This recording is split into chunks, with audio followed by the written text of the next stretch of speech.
Bonsoir chez vous et merci de suivre ce journal. Le Front commun pour le Congo a tenu son premier point de presse depuis la désignation de son candidat à la présidentielle du 23 décembre prochain. Le FCC a présenté les 11 critères sur lesquels il s'est basé pour choisir Emmanuel Ramazani Shadari comme dauphin du président Joseph Kabila Kabange, que sont entre autres le patriotisme, l'engagement et le non-tribalisme. Et de son côté, l'opposition congolaise poursuit encore ses réunions pour se trouver un candidat commun à la présidentielle de décembre 2018. Pour ce faire, Vital Kamerhe, président de l'UNC, demande à ses compères de l'opposition de faire preuve de flexibilité car il est temps pour eux d'arrêter de courir en ordre dispersé, mais plutôt de fédérer leurs ambitions. L'actualité en dehors de nos frontières, un nouveau mandat de 5 ans à la tête du Mali pour Ibrahim Boubacar Keïta. Le président sortant malien a été réélu au second tour avec 67,17% de voix contre 32,83% obtenus par son rival Soumaïla Cissé. Ce dernier rejette déjà les résultats et les candidats ont quelques jours pour déposer leur recours à la Cour constitutionnelle malienne. Dans sa toute première conférence de presse, 8 jours après la désignation d'Emmanuel Ramazani Shadari comme dauphin du président Joseph Kabila, le Front commun pour le Congo FCC a éclairé l'opinion sur les critères du choix du président Joseph Kabila pour les élections du 23 décembre 2018. Face à la presse ce jeudi 16 août 2018, le comité stratégique du Front commun pour le Congo, la plateforme sous l'égide du Raïs, a présenté une panoplie de 11 critères qui ont éclairé le choix du député de Kabambaré et secrétaire permanent du PPRD, Ramazani Shadari. Parmi ces critères, le patriotisme, la vision, l'engagement et tant d'autres. À en croire le FCC, Emmanuel Ramazani Shadari est patriote, rassembleur, visionnaire, prêt à se sacrifier pour le travail, disponible et accessible. Et d'ajouter, il est un leader sans tribalisme, engagé sans faille pour le Congo, il remplit les conditions d'éligibilité et est expérimenté dans la gestion de la chose publique. Au dire de Néhémie Mwilanya Wilonja, directeur du cabinet du chef de l'État congolais et l'un des membres du FCC, le processus de désignation d'Emmanuel Ramazani Shadari a été laborieux. L'opposition congolaise est encore en quête de son oiseau rare alors que celui de la majorité est déjà connu. Les réunions se succèdent dans le camp de l'opposition pour trouver le nom de celui qui la représentera à la course pour la présidentielle. Mais le temps que prennent les discussions pousse à croire que les venants ne s'accordent pas entre membres de cette famille politique. L'opposition n'a pas droit à l'erreur, souligne Vital Kamerhe, président de l'UNC. Il propose la flexibilité comme mot d'ordre pour faire comprendre aux uns et aux autres qu'il est temps d'arrêter de courir en mode dispersé et d'accepter de choisir un représentant à la présidentielle de décembre prochain. Tous les candidats à la présidentielle pour le camp de l'opposition devront accepter de mettre ensemble leurs ambitions pour aller aux élections et ne pas décevoir le peuple. C'est le conseil opportun de Vital Kamerhe. Dans les 4 coins de la RDC, la question est celle de savoir qui entre Félix Tshisekedi, Vital Kamerhe, Martin Fayoulou, Moïse Katumbi et Jean-Pierre Bemba Gombo sera choisi pour rivaliser avec Ramazani Shadari, candidat du Front commun pour le Congo. De l'avis des analystes, les opposants sont appelés à beaucoup plus de responsabilité et de flexibilité s'ils veulent gagner la présidentielle, comme c'est le cas dans le camp du Front commun pour le Congo. Le candidat président de la République, Félix Tshisekedi, a étalé son plan d'action pour changer le Congo. Espérant être élu à la présidentielle du 23 décembre prochain, le président de l'UDPS limité aura besoin de 10 ans pour réaliser son projet dont le budget s'élève à 86,71 milliards de dollars américains. Ses priorités sont réformer l'armée, extirper la corruption et les tribalismes dans la justice, militer pour l'éducation gratuite, asseoir une politique sanitaire fiable et accessible à tous, lutter contre la pauvreté en améliorant les climats des affaires qui est un point important pour le développement d'un pays.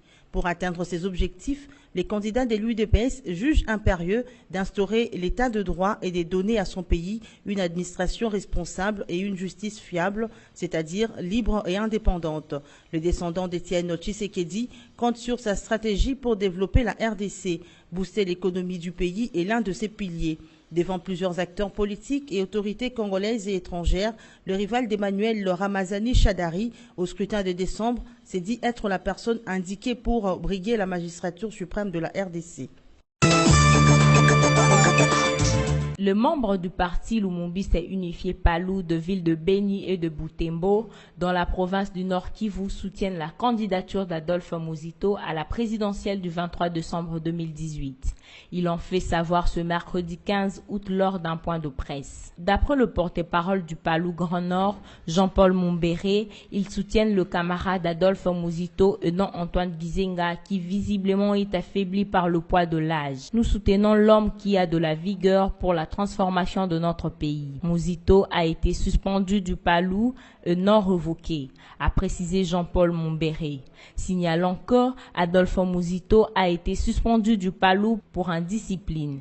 Il a déposé sa candidature à la présidentielle du 23 décembre sous la bannière Nouvel Élan, une plateforme qui comprend 3 regroupements politiques. Sachez aussi que le Premier ministre honoraire Adolphe Muzito a échangé ce mercredi 15 août avec le cardinal Laurent Mosengo sur l'unité de l'opposition et la vision commune de cette famille politique. C'est un homme de sagesse, un homme d'expérience. Je voulais qu'on ait un échange sur la situation politique de notre pays, comment lui voit l'horizon par rapport à toutes les difficultés, s'agissant de difficultés qu'il y a à franchir. La dernière étape, à savoir les élections du 23 décembre 2018. Difficultés en ce qui concerne la machine à voter qui est récusée par tout le monde, au niveau national comme au niveau international, difficulté en ce qui concerne le fichier électoral, la question de l'inclusivité pour les élections de décembre prochain. Par ailleurs, Adolphe Muzito a fait savoir que le cardinal lui a prodigué des conseils et reste disposé à faire de même pour toute la classe politique, mais également pour tout le leader qui le consulterait.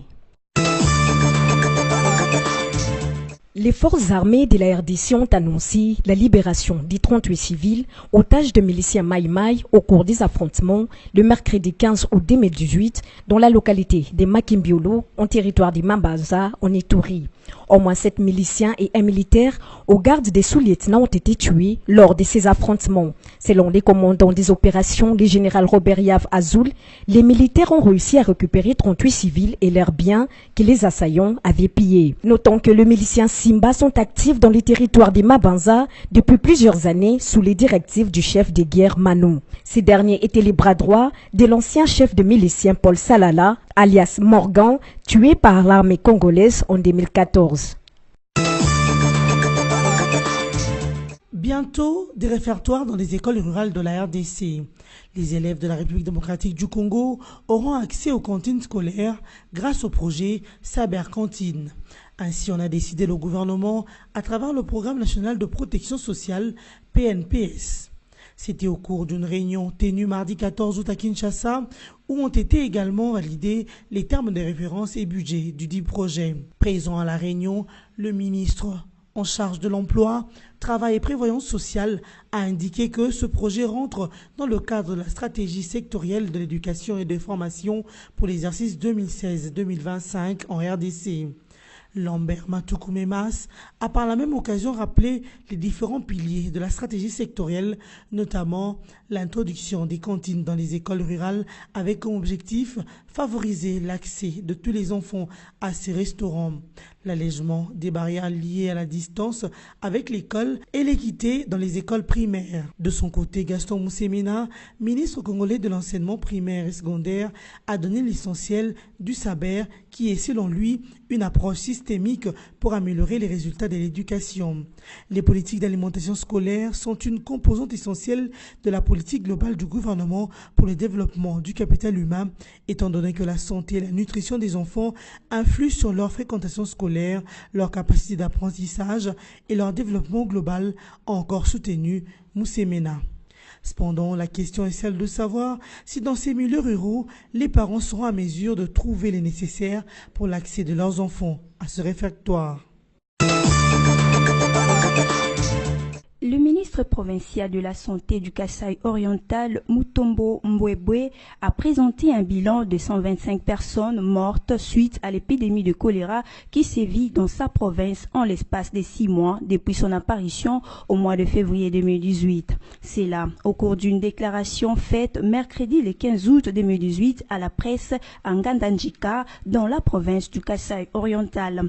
Le ministre Mutombo a signalé cependant que le choléra continue de faire des ravages. Actuellement, 2100 victimes de cette épidémie sont prises en charge dans les 19 zones de santé que compte la province du Kasaï oriental et touchée par cette épidémie. Mutombo Mbwebwe a aussi précisé que les zones d'exploitation artisanale du diamant au Kasaï oriental constituent le potentiel réservoir de l'épidémie de choléra. Par ailleurs, les autorités du Kasaï central ont signalé qu'un cas probable de choléra a été admis ce mercredi 15 août 2018 à l'hôpital de Kananga. Aussi, 2 cas de décès ont été confirmés dans la zone de santé de Mwechi à Djimbelengue, toujours au Kasaï central. Ainsi, pour stopper l'épidémie de choléra, le ministre provincial de la Santé du Kasaï central, John Mbivulu, recommande à la population d'observer strictement des règles d'hygiène. Ibrahim Boubacar Keïta, réélu pour un nouveau mandat de 5 ans au Mali. Le président sortant malien remporte le second tour de la présidentielle avec 67,17% de voix. Son opposant Soumaïla Cissé obtient 32,83% des suffrages. L'annonce des résultats de ce second tour a eu lieu ce jeudi 16 août 2018 à 9h30 heure locale. Le leader de l'opposition Soumaïla Cissé a déjà déclaré qu'il rejetait ces résultats de la présidentielle. Il dénonce des fraudes sans pour autant en apporter de preuves. Ibrahim Boubacar Keïta rejette les accusations et les observateurs européens déclarent avoir trouvé des irrégularités mais pas de fraude dans cette élection. Le scrutin du second tour a été marqué par une participation faible et émaillé des épisodes de violence. Les candidats ont maintenant jusqu'ici pour déposer des recours devant la Cour constitutionnelle. Ensuite, cette haute juridiction devra valider ou pas ces résultats qui, jusqu'ici, restent provisoires. Place à présent au rappel de principaux titres. Le Front commun pour le Congo a tenu son premier point de presse depuis la désignation de son candidat à la présidentielle du 23 décembre prochain. Le FCC a présenté les 11 critères sur lesquels il s'est basé pour choisir Emmanuel Ramazani Shadari comme dauphin du président Joseph Kabila Kabange, que sont entre autres le patriotisme, l'engagement et le non-tribalisme. Et de son côté, l'opposition congolaise poursuit encore ses réunions pour se trouver un candidat commun à la présidentielle de décembre 2018. Pour ce faire, Vital Kamerhe, président de l'UNC, demande à ses compères de l'opposition de faire preuve de flexibilité car il est temps pour eux d'arrêter de courir en ordre dispersé, mais plutôt de fédérer leurs ambitions. L'actualité en dehors de nos frontières, un nouveau mandat de 5 ans à la tête du Mali pour Ibrahim Boubacar Keïta. Le président sortant malien a été réélu au second tour avec 67,17% de voix contre 32,83% obtenus par son rival Soumaïla Cissé. Ce dernier rejette déjà les résultats et les candidats ont quelques jours pour déposer leur recours à la Cour constitutionnelle malienne. Ce journal est terminé. Merci de l'avoir suivi.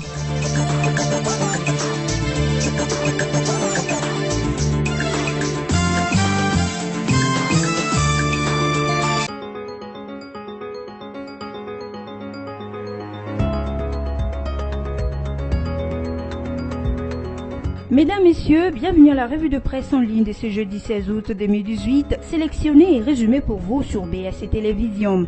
Démarrons cette revue de presse avec le site internet Congo Virtuel qui écrit « L'opposition veut fuir les élections ». L'opposition politique développe de nouveau des conditionnalités pour aller aux élections.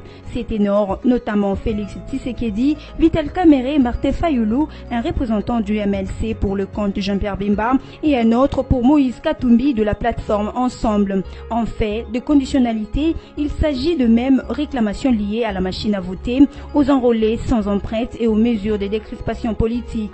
Ces conditionnalités collectives, cette fois-ci, sont affichées au lendemain de la publication du candidat de la famille politique FCC, qui est en fait le dauphin de Joseph Kabila. Même si elles ne sont pas nouvelles, ces conditionnalités formulées collectivement prennent une nouvelle connotation qui, pour les observateurs, viennent asseoir cette vieille thèse selon laquelle l'opposition n'a vraiment pas envie d'aller aux élections. Les analystes sont convaincus que ces opposants sont manipulés par des lobbies politiques affairistes de l'Occident qui tiennent à tout prix à prendre les commandes de l'État congolais afin de souvir leur visée de prédation à travers un président à leur service. En traitant tous les soupçons iraient donc soit des Katumbi, donc ces blocs de l'opposition qui réclament son retour et le dépôt de sa candidature, soit des Bemba, dans le même bloc réclament la non-invalidation de sa candidature. Tout compte fait, on croit comprendre que les différents candidats des opposants à la présidentielle contiendraient des lièvres avancés pour accompagner le vrai candidat de l'Occident. Cheminant dans cette revue de presse avec Forum des As qui titre « Déclinant le grand axe de son programme de gouvernement, hier Félix Tshisekedi promet 86 milliards de dollars américains pour transformer la RD Congo au bout des 10 ans. Le président de l'Union pour la démocratie et le progrès social, UDPS, Félix Antoine Tshisekedi Tshilombo, candidat à l'élection présidentielle du 23 décembre prochain, a présenté hier, mercredi 15 août à Kinshasa, son programme de gouvernement chiffré à 86 milliards 710 millions de dollars américains. Celui-ci, intitulé Vaincre la pauvreté, vise la transformation de la RD Congo. Selon le président de l'UDPS, la lutte contre la pauvreté sera la grande cause nationale. Pour cela, Fachi entend mobiliser toutes les énergies, tous les moyens d'État et tous les appuis extérieurs pour le faire converger vers ses desseins communs dont la réalisation va reposer sur 3 piliers. Bouclons cette revue de presse avec Radio-Okapi.net qui écrit « Candidature commune de l'opposition Vital Kamerhe appelle à la flexibilité ». La flexibilité est le mot d'ordre pour essayer de redonner l'espoir au peuple congolais qui a tant souffert en lui donnant un candidat unique de l'opposition à la présidentielle du 23 décembre prochain, a déclaré mercredi 15 août 2018 le président de l'Union pour la nation congolaise Vital Kamerhe. Selon lui, les ambitions de ZAN doivent concourir à améliorer le vécu quotidien du peuple congolais et lui donner espoir. Vital Kamerhe pense que les critères objectifs qui devraient guider le choix des gens qui vont représenter l'opposition sont entre autres l'expérience, la formation et les aptitudes de chacun. Cette revue de presse est terminée. Merci à vous de l'avoir suivi et bonne suite de programmes sur nos antennes.